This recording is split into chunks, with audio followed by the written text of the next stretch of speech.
Hey, happy Friday, and that means it's time for puppetry. I'm going to apologize right off the start if I'm sneezing, coughing, hacking. It is allergy season here in Michigan. I ran down to a garden center and picked up some mums. All I could smell was goldenrod. Yeah, so I'm a little stuffy. So I'm going to start off today. We're going to look at a book and we're going to answer some questions. And I'm going to pose some more questions for you to think about. Okay. So I like to do a book about every other week. So this is the complete book of puppetry by George Latshaw. And it's not terribly expensive. It was like $16, $17. I think I got this one on Amazon. And, you see a lot of these books or you hear about a book and you're like, I got to have that book. Okay, slow down. I'm going to tell you what's in here so you can decide if this is something that you need for your reference library, which you should be making. As a performer of any type, you want to have a nice collection of reference material that you can go back to. Okay? So this has a hodgepodge history of the puppet. Okay, it's nice to know, nice to have. They talk about what the puppeteer is.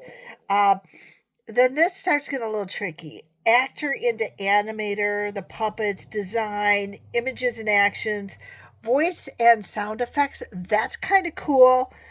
Characterization, puppet construction, doing puppets. Well, let's talk about that in a minute. Stages and environments, puppet plays, and playwriting. So, if any of those chapters sound good, this is the book. There are a few pictures in here. There are some like this diagrams, but the pictures are black and white. And I use the book, but then again, my background is children's theater, and one of my specialties was puppetry when I was going through school. So I have it. All right. Last week I asked you a couple questions. Where are you going to use your puppets and why? Are you going to be using them in a parade? Are you going to be using them to interact with kids? How much are you willing to spend? Are these going to be used in a show? Are they going to be used as your sidekick? Excuse me. I was not sneezing until I turned on the video. Okay, going to show you some different things. So, I have this lovely puppet here. It's a frog. This is an Axtel. And yes, I paid a lot of money for this. It's a gimmick, okay? Do I use this frog a lot? No. This puppet sneezes. That's its big selling point, okay? So he's he's a little hoarse. No, you're not. You're a frog. We can do all these frog jokes back and forth. But the thing that sold me, and you got to be careful about this, is when I was watching the demonstration, he wasn't talking because he had a cold, and he would go, and he would put a handkerchief over his nose, and it would squirt water. It's a great effect. Do I use him? Yeah, I use him, but not all the time. He's not my go-to puppet. He goes in there. He is easy to use. You do have to keep him a little oiled with I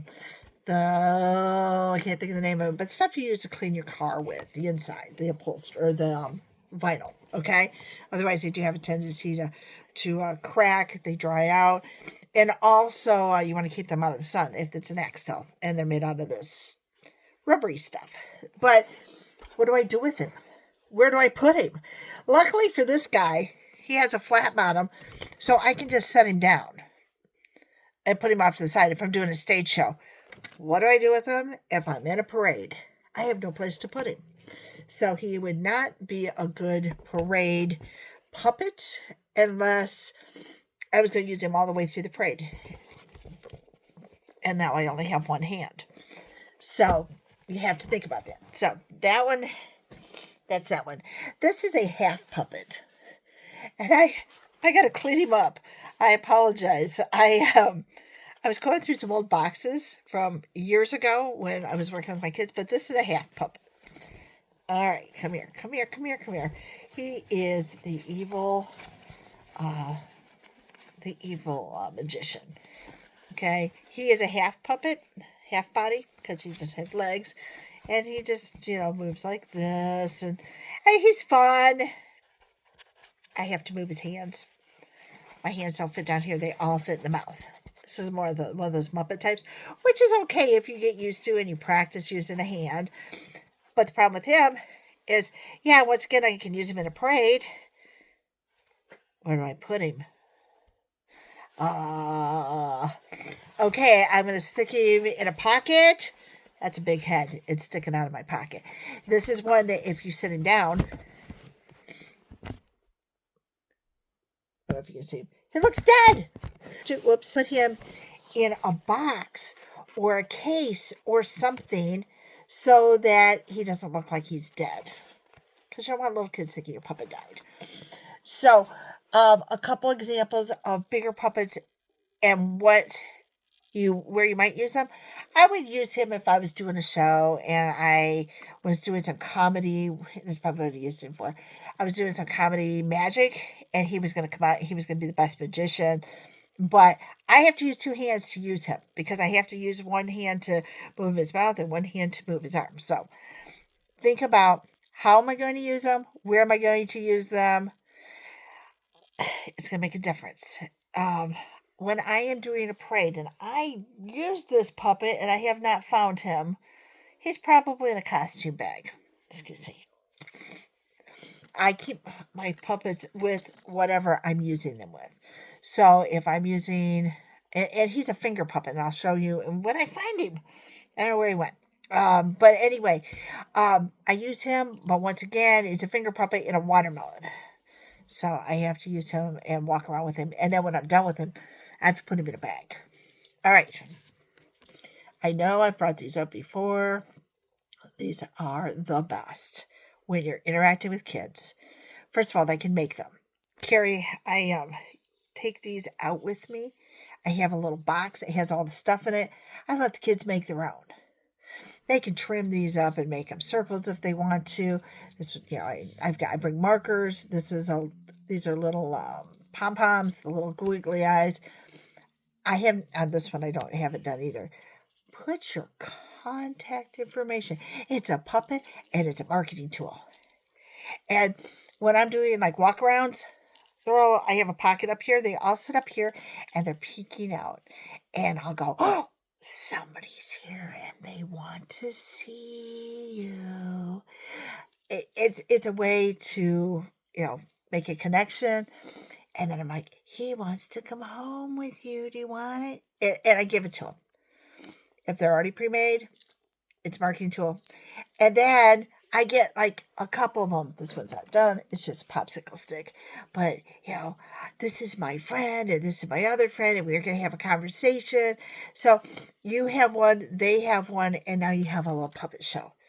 But anything you're giving away should have your marketing information on it. How else do people know who you are, right?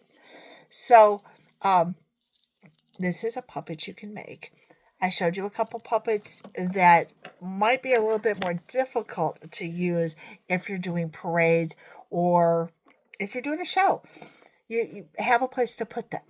So the next thing, stop and blow my nose. Okay, is movement. Let me start with this guy. And we're going to talk about movement with different ones, but we're going to do this one today. All right. I got him on. Huh. Okay. You really need to clean up your costume. All right. So, for this guy, it is a little difficult. I'll have to get my arm out a little bit. All right. His mouth is down here. The problem with these kinds of puppets, watch. You're not moving his jaw down. You're moving his head up. Okay? So you have to be careful of that. But you want to maintain eye contact with your audience. You don't want to have his eyes up here because then who's he talking to? He's talking to the ceiling. You want him to be looking at your audience.